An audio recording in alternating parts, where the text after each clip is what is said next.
আমাৰ বকতগাঁও জিলা পৰিষদৰ 5টা পঞ্চায়তে সোমাইছে এইবিলাক অঞ্চলত হি এটা 4th গ্ৰেড চাকৰি দিয়া ৰেকৰ্ড আছে নেকি এইবিলাক অঞ্চলত কোনো ডেভেলপমেণ্ট কৰা ৰেকৰ্ড আছে নেকি মই এমএলএ থাকোঁতে মই হেৰিটো আনিছিলোঁ ৰাইজৰ পিটিশ্যনত ৰিকমেণ্ড কৰি দিছিলোঁ ফায়াৰ ব্ৰিগেডটো ৰূপহীত আনিছিলোঁ সেইটো সি কাটি লৈ গৈছে ভাই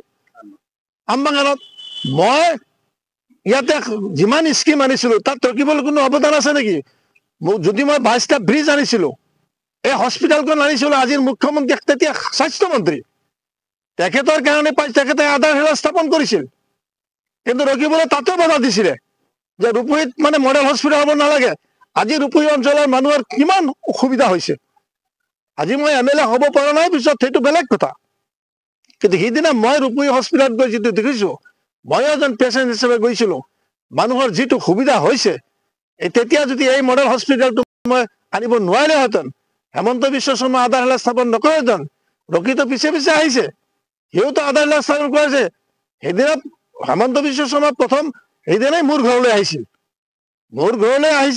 মোৰ ঘৰখনো চাই গৈছিল আৰু মানে আপোনাৰ সেই আধাৰশিলাটো স্থাপন কৰিছিল তাতে মোৰ নামো আছিল কিন্তু এই হস্পিটেলৰ ঠিকাদাৰ কোন আছিল মই যে ইমান পিডাব্লিউ ৰাস্তা আছো মই এটা ঠিকাদাৰৰ পৰা 1 পইচা কালেকশ্যন কৰিছিলোঁ নেকি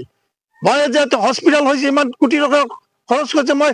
সিহঁতৰ পৰা 1 পইচা কমিশ্যন খাইছোঁ নেকি মই প্ৰত্যাহ্বান জনাব পাৰিম মই যিমান ব্ৰিজ আনিছিলোঁ ৰূপহী সমষ্টিত ইয়াত তৰুণ গগৈৰ অৱদান আছে আৰু ইয়াত আমাৰ অৱদান আছে আমাৰ আজিৰ মুখ্যমন্ত্ৰী হেমন্ত বিশ্ব শৰ্মা আৰু এজন বিধায়কৰ অৱদান আছে মই সদায় কম সেইটো হ'ল আপোনাৰ শিলচৰ অজিত সিং এখেতসকলৰ অৱদানতে মই ইয়াতে ডেভেলপমেণ্ট কৰিছোঁ ইয়াত চাকৰি মই MPW 10টা দিছোঁ এতিয়াতো এই হেল্থ মিনিষ্টাৰৰ জৰিয়তে দিয়া হৈছিল গতিকে ককা দেউতা আৰু নাতিৰ ৰাজনীতি এইবাৰ ককা দেউতা নাতি পুতিৰ ৰাজনীতি ভাঙিবৰ কাৰণে ৰেডি হওক অসমৰ বিশেষকৈ অসমত কি হয় আমি সেইটো নাজানো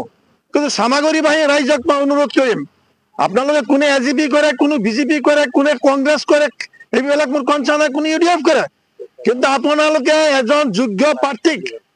AGPৰ পৰাও যদি পায় UDFৰ পৰাও যায় যাৰ পৰাই পায় কংগ্ৰেছেতো তাৰ ল'ৰাটোৱে আহিব আপোনালোক ঐক্যবদ্ধ হওক যেতিয়া আপোনালোকে ভোটটো দিব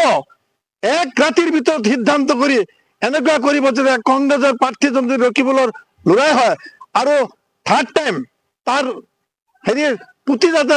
যাব নোৱাৰে আপোনালোকে ৰেডি হৈ যাওক মজবুত হওক ইয়াৰ বিৰুদ্ধে আপোনাৰ আৱাজ উঠাওক ঐক্যবদ্ধ হওক চামাগুৰি বাহিনীক মই অনুৰোধ জনাইছোঁ এইবিলাকৰ কি অৱদান আছে অসমৰ সংখ্যালঘু আন্দোলনত ৰকিবুলৰ 1 পইচা অৱদান আছে নেকি ক'ব পাৰিব তাৰ ল'ৰাই ক'ব পাৰিব কংগ্ৰেছ কৰি কংগ্ৰেছৰ নামত সংখ্যালঘু এলেকাত আৰু যাকে ভোট দিয়ে মই এইটো পৰিষ্কাৰভাৱে ক'ম চামাগুৰি সমষ্টি হওক ডিঙত হওক লাহৰিঘাটত হওক আমাৰ যিমান মুছলিম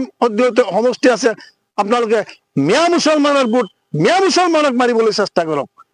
মিয়া মুছলমানৰ ভোট মিয়া মুছলমানক মাৰিবলৈ চেষ্টা কৰক সি AGPৰ কেণ্ডিডেট হওক সি আপোনাৰ হেৰিৰ কেণ্ডিডেট হওক UDFৰ কেণ্ডিডেট হওক এই ক্ষেত্ৰত আপোনালোকে সজাগ হওক আৰু ঐক্যবদ্ধ হওক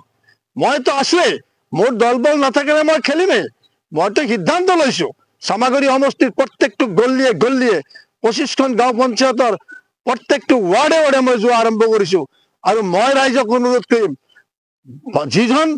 এনেকুৱা উপযুক্ত মানুহক পঠাব আপোনালোকে বিধানসভাত যোৱাৰ পিছত যাতে আমাৰ প্ৰসংগলৈ মুছলমানৰ প্ৰসংগলৈ কোনো কথা উঠিলে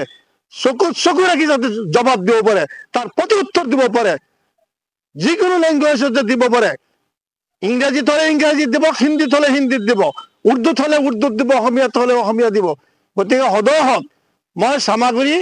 সমষ্টিৰ আজিৰ চামাগুৰি সমষ্টিৰ 25টা গাঁও পঞ্চায়তৰ প্ৰত্যেকজন ভোটাৰক মই অনুৰোধ জনাইছোঁ আপোনালোকে ৰেডি হওক ঐক্যবদ্ধ হওক এই পৰিয়াল যাতে ইয়াৰ পৰা মানে উৎখাত কৰি দিয়া হয় মানে ককা দেউতা আৰু নাতিৰ পৰিয়ালটো ককা দেউতা নাতিৰ পৰিয়ালটো উৎখাত কৰাৰ কাৰণে আপোনাৰ ৰেডি হওক আপোনালোকে যিসকলে কংগ্ৰেছ কৰি আছে সিসকলেও ৰেডি হওক যিসকলে AGP কৰি আছে মুছলমান সিহঁতেও ৰেডি হওক BJP কৰি আছে ৰেডি হওক UDF কৰি আছে UDFৰ মানুহখিনি ঐক্যবদ্ধ হওক আৰু এনেকুৱা এটা প্ৰতিনিধি পঠাব বিধানসভাত আপোনালোকে অহা দিনত যাতে সি এলাৰ্ট সজাগ হ'ব পাৰে